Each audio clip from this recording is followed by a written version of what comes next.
Hey, welcome to my gardens. So I'll give you a quick overview. Our garden's changed a lot. I'm continually expanding, changing, moving. It's all part of the fun. Like this past winter, it's August right now in New Jersey. And our dahlias are just bursting everywhere. I have bee balm that helps deter the deer, along with the catmint. But all through the gardens, you'll see a lot of different varieties of many plants. You know, bee balm, I have 9 different varieties. The creeping thyme, as you can see, is creeping. It's basically taking over this whole section of the garden. Different coneflowers, Joe Pyeweed. This is the baby Joe. In August, these two are gonna pop soon, probably about another month. So this is a willow sunflower. Basically, there's, it's probably about the size of a black-eyed Susan, bloom. But there are little sunflowers that are all over it. And then this and that over there are Montauk daisies. And I do have willow sunflowers, one over there, and one over there, and one over there. But the dahlias are, this is the garden design we came up with over the winter. Dug it out, and there is a rose in the center. The later blooms are not as purple. It's a Lagerfeld rose, so it's a lavender rose. The later blooms this time of year are much more pale. And I do have, you can see right in there, variegated iris. So I put those in early before the dahlias came up. So that was a bad idea. Hopefully, they should survive. Iris are pretty hardy, but these are the things that you learn. Trial and error. I have my stilbees. I have almost every color. I have pink, white, purple, red, yellow, and then I have the quote-unquote black one. The peonies, we have 12 different varieties of peonies throughout the gardens. Roses, we have roses everywhere. Some are, most are heirloom roses. This is a Cancun climbing up on this side, and this is a James Galway. Again, the blooms are actually pretty good for August. And then I also have 2 clematis. Well, the one over here died. I think it struggled last year, and then we have one here which is actually gonna bloom again. And we have another clematis in my old wine rack. The barberries are fun. The sneezeweed is this time of year. It's the season. We have a bunch of different varieties of sneezeweed. This is the bigger variety. The roses are coming to an end. I just cut them down. But those are heirloom roses. They were on the property. They're probably 30 or 40-year-old plants that I've moved from where they were originally. Sage, Agastache hummingbird mint, the Asiatic lilies, the raspberry wine bee balm I just cut down, and most of my bee balm I deadhead and cut it down. I'll show you one. So the Jacob Klein, which is all the way over here, I cut this down about 3 weeks ago, and this is what happens. You know, bee balm will take over, and it is a great grower. You just need to understand how to control it. Down the side we have Bobo hydrangeas, and I have a honeysuckle growing up, the bird feeder, and as you see, more bee balm. This is one of my favorite ones. It only gets about a foot, but it's electric neon. It's a cool one. So bee balm is everywhere because we have a deer issue, and bee balm is a good deterrent of deer. So this is a new garden. We've started by taking the turf out and letting the turf break down. You know, next year we'll start planting. I did put in a bridal wreath spirea here because I went to buy two and couldn't find a place to put it, so it was the first move in to the new garden.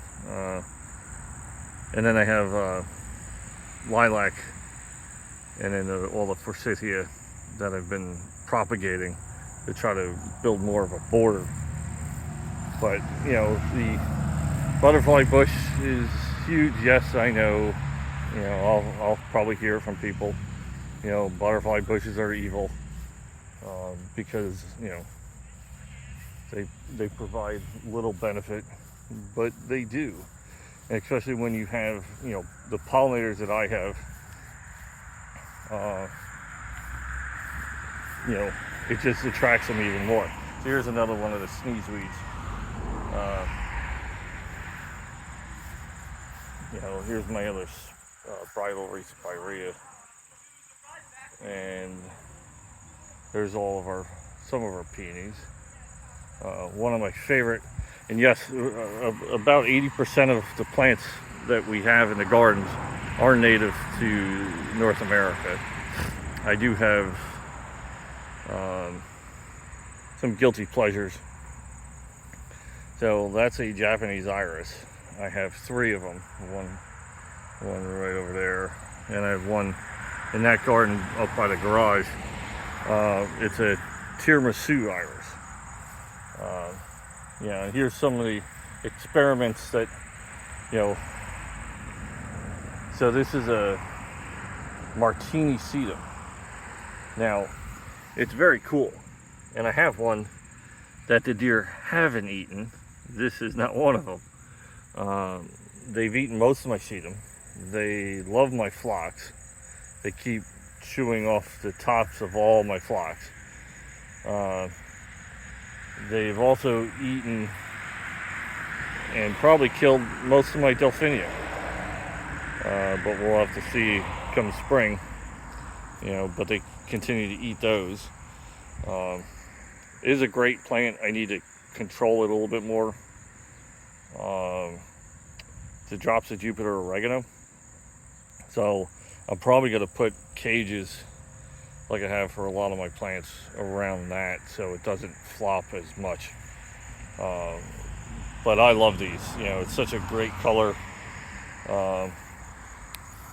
You know, one sedum the deer haven't eaten. My daisies, my Becky daisies are coming to an end.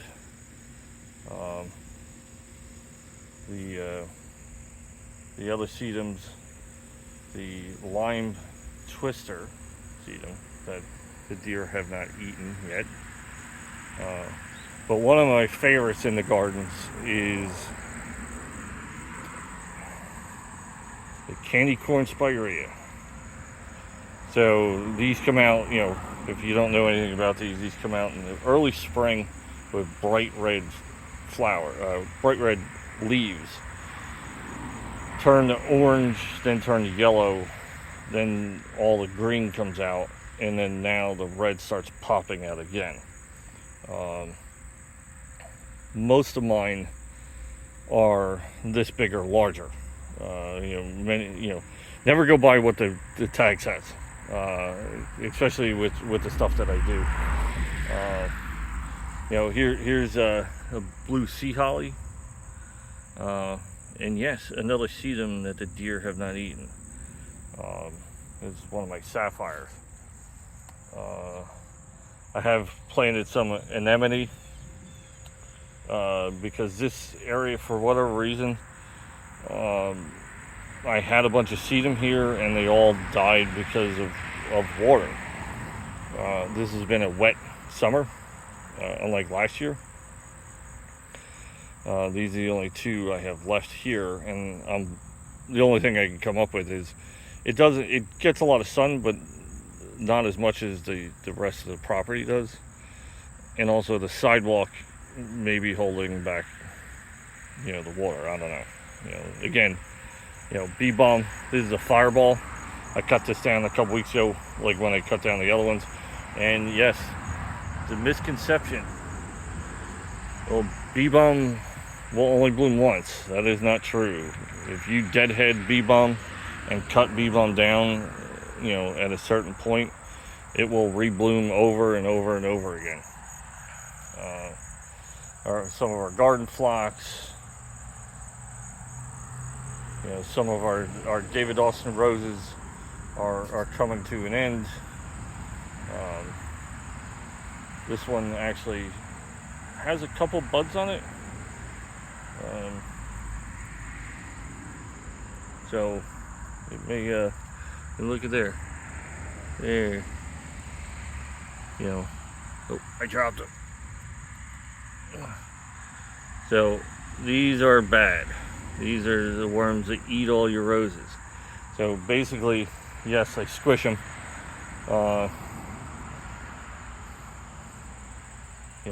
The heirlooms are going to bloom again. Same thing with the angel face. These are purple roses. We got a lot of lavender in pots. That's our life, lavender in pots, because we can't.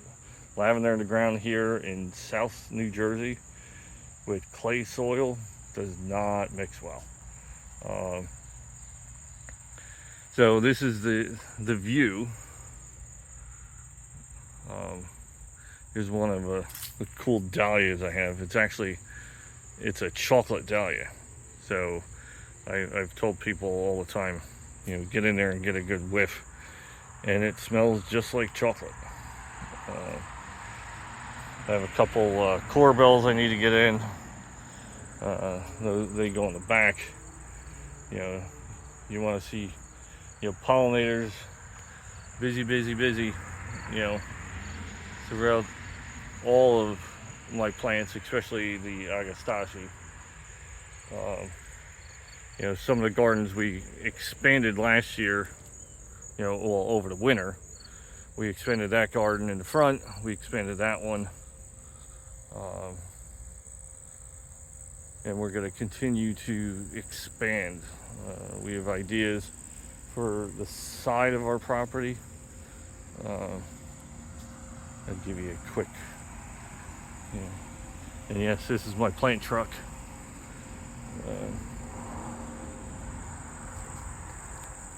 Red twig dogwood, which we have a bunch of. So I got these arbors. I have one more, which is broken in half. I need to weld them. So we're gonna set these up and start doing a lot of climbers, honeysuckle, maybe trumpet vine. I've had it before, and I know. It never works out well, because I'll find a thing 40 feet down. And then this is why our gardens are in the front of the house. It's a bowling alley in the back. We just did a lot of this just recent. Just to add some aspect of rhododendron. It's pretty shady back here. Our only hostas, the Empress Wu. I have another one over there, which the deer have found. Lily of the Valley. Now I have white and pink. Ground orchids, toad lilies. Some oddities, woodruff. Red twig dogwoods are not doing stellar back here because they just don't get enough sun. Which I just moved one over there and one over here.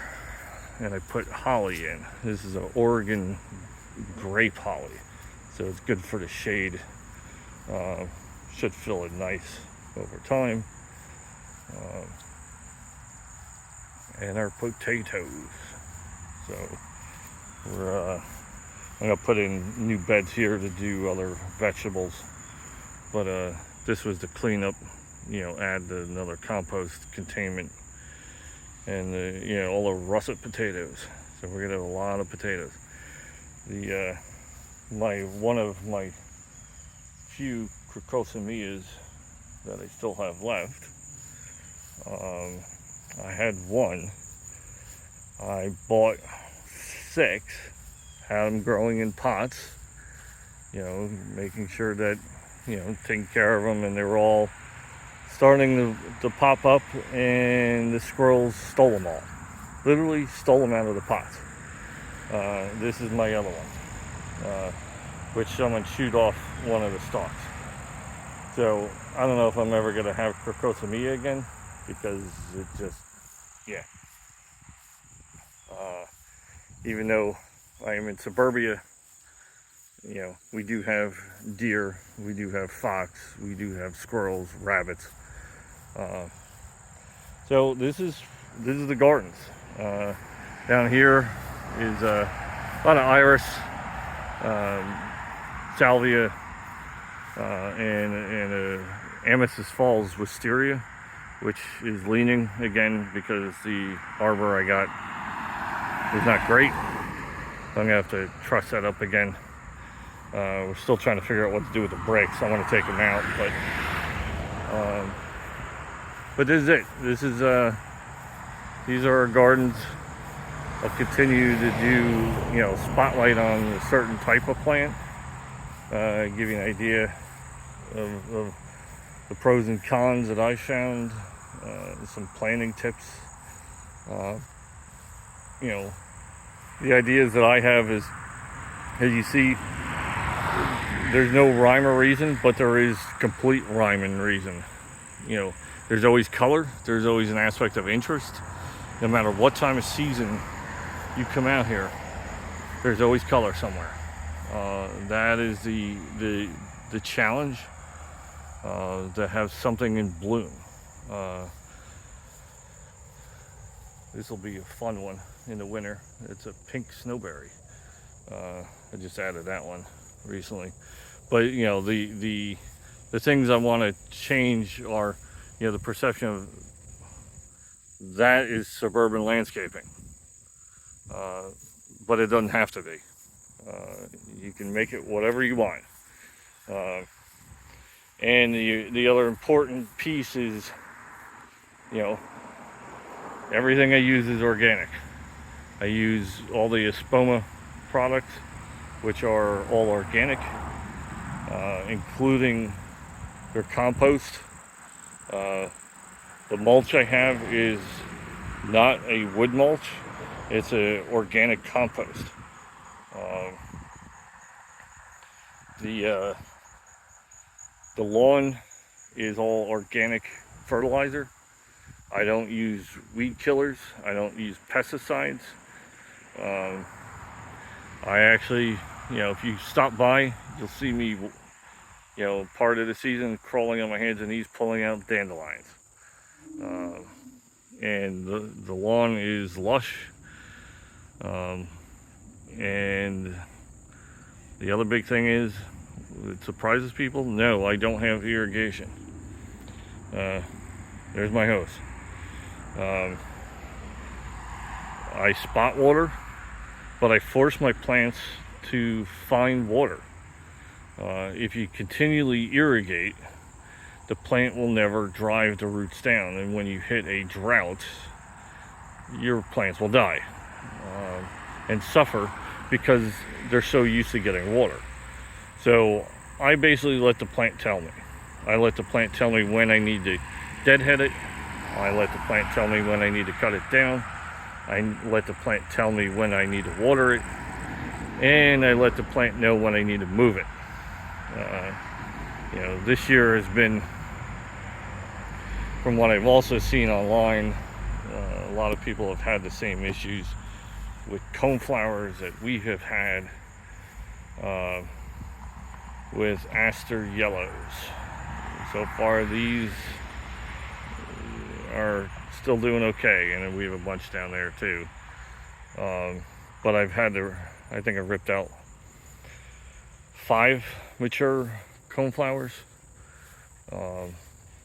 Unfortunately, it's one of my favorites, but I'm not going to put them back in if I'm just going to have to rip them back out again. But so these are fun. These are the banana cream daisies. So they come out yellow and slowly turn pale yellow to white. Like I said, I have different varieties of a lot of different plants. I have 6 varieties of yarrow, 9 of bee balm. We have 7 different daisies. We have a whole bunch of different salvias. One of our favorite ones though, which is getting choked out a little bit over there, is Scabiosa.